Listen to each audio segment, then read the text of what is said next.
Et dans la même sous-région, le comité de suivi de l'accord de paix au Mali s'est réuni pour sa 40e session. Le Premier ministre y a pris part et a invité les parties prenantes à regarder dans la même direction pour une bonne mise en œuvre de l'entente. Compte rendu de notre correspondant à Bamako, Mohamed Danyoko. Regardez.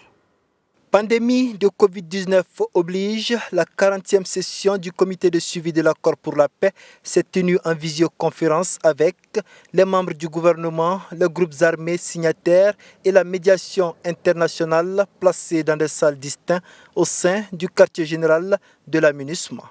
La particularité de cette session est la participation pour la première fois des femmes à ce comité.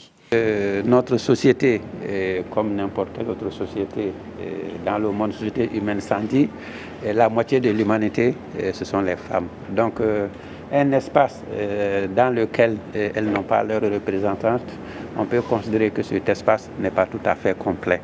Donc par rapport à ça, cette session du comité de suivi a confirmé le principe et a souhaité qu'à la prochaine session, les représentantes du MAD désignées par les différentes parties puissent siéger pour le suivi de l'accord.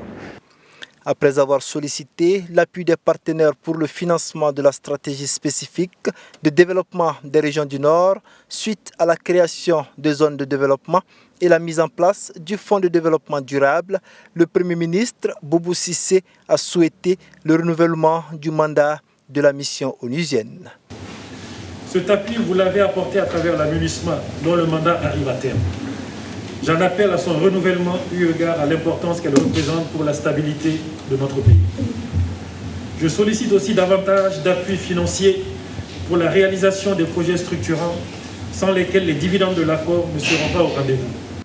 Appelé par le Premier ministre à taire les divergences pour une mise en œuvre diligente de l'accord, les groupes armés se sont dit réceptifs au message.